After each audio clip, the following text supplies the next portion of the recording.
Hi, Hi, Noah. Noah. Tamar and Johnny, oh my gosh, you guys sound so jolly. Oh, hey We guys, good are. morning. We're jolly because Good we hear like morning. you're the like a phantasmic kind of dude. We heard Yeah, that you're like a oh, super guy. And you're adorable. Tamar. I looked you up. You're so cute. Oh my gosh, you guys, now I'm gonna blush. Hold on, wait, I need a Vogue for you. Hold on, how do you do that? I'm not even sure. I wish we could see each other, guys. You know what? But it's I all know. good, everyone, because I'm gonna tag them on the gram, so everyone be on the lookout Yeah, for yeah. that now. Period. Tamar, by the way, I interviewed your sis, Tony. She's so lovely. We talked about, she opened up about her story with lupus and stuff. She's Yeah, yeah. fantastic. She is Yeah. fantastic. She's great and my favorite person to tease. Oh. What do I you want to love say her to so her today? Come on, Tamar, tease her now. Tony Braxton, I love you so much, and that's why your Tony Braxton challenge is blowing up. It's so fun. It's like one of the funnest challenges of quarantine. Thank you so much. Yes, it was. So you both have teamed up to put an end to bad beauticians, and let me just say, I'm here for it all. So Tamar, tell us about To Catch a Beautician, as I really think it's the perfect time because so many are trying to now cut their hair in quarantine, Yes, honey. listen, let me tell you something. This is the perfect time because please, no chemicals during quarantine. I'm just start off by saying that, okay?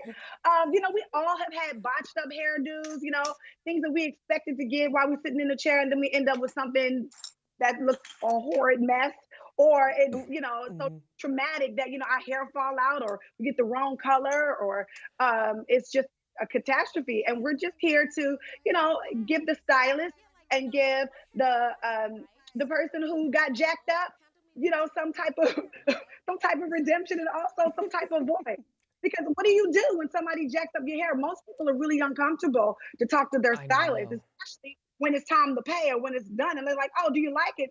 You're forced. Sometimes you feel forced to say yes. But in those times, Johnny and I are here to help, so they come to us, and we That's right. Yes, you know what? I definitely can relate because I have a bad hair story as well. I'll share it with you guys real quick. But I was going to get my hair dyed. I wanted kind of like a light brownish, blondish highlight tint to my hair. And I even showed my stylist a photo to kind of show her how I wanted it to look, once she got done with it. Well, honey, she dyed my hair all the way blonde. And I'm like, what?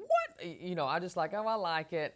But then 2 hours later, it turned even more orange than Donald Trump looked. So I'm like, so you had, mm. so you had to go to another stylist to fix it. Yeah, to fix it. I didn't want to go back to her. She's like, "Oh, come back to me. I can fix it." I'm like, "Ah," I'm like, "I don't know about that now. I might need to go somewhere else because it didn't look nothing like the photo I showed her." I'm like, "Girl, Well, so next time that happens, call us. We got you. yeah, that's right, absolutely. Johnny. We'll get you and the beautician, and we'll get everybody together. How about that? Yes. That's right, Johnny. She needs to take your hair boot camp. Let's talk about that now. How does that go down in the series, and what's the outcome for the beautician once they go through like your rigorous hair boot camp?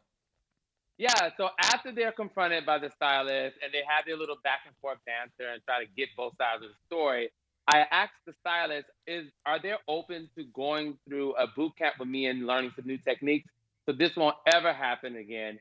Most of the time they say yes, and if they do say yes, I put them through a rigorous boot camp and I show them some new techniques based on what happened when it went wrong in the botch job.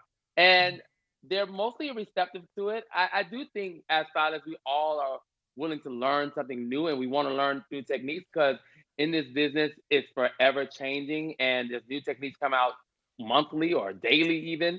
So it's nice to learn some new things and I'm always willing to show people some new tricks. I like that a lot, Johnny. Well, now me sharing my bad hair story. Have you guys ever had someone do your hair and mess up very badly, Tamar? Hell yeah! Listen, I grew up in a house full of girls, so we were always experimenting on each other, especially with hair. My mom was a hairdresser growing up, so my sister Oh, Tracy did this process. It was called a new era back in the day, and yeah. it was 3 steps. And the second step was the neutralizing step, Oh. and she forgot to put the neutralizing part in my hair, and so my hair fell out. So Oh, yeah, Tamar, oh my absolutely. gosh. Lastly, I want to ask you guys, hearing the stories from just, everyday people that we will get to meet in the series, which one personally touched you both the most? Ooh, There was personally. one uh client who was raised in a foster home, and she Wow. just had a lot of self-esteem issues, Oh. and this traumatic situation would made it even worse for her. And in her mind, the stylist didn't really care about her because she felt like people just didn't care and they just threw her away all her life. So that one was very touching for us, and I think you might even see a couple of tears. I'm not crying, but you will be crying. Oh, no. Fact. Grab the Kleenexes, everyone. Get your Kleenexes if you can find them in the store now, or not going to have to wipe with paper towels. Yes, you Okay. will cry, but we're reading you for film too, because that has Yeah, to be done. Well, Yeah. yeah. Oh my goodness. I cannot wait for this, you guys. To Catch a Beautician premieres Monday, May the 25th, 9 p.m. Eastern Standard Time Pacific on VH1. Tamar and Johnny, thank you for taking the time. When I got the opportunity to speak with you, or, was getting the opportunity to speak with you guys, I was very much excited for it because I've been longtime fans for both of you. So I'm so greatly Oh, appreciative that you thank guys you, would take the Noah. time. Thank you, Yeah, Noah. you Thank guys you. take care and be well and stay safe. You you too. too. Aw, thanks, guys. Bye bye. Bye bye. Okay, bye.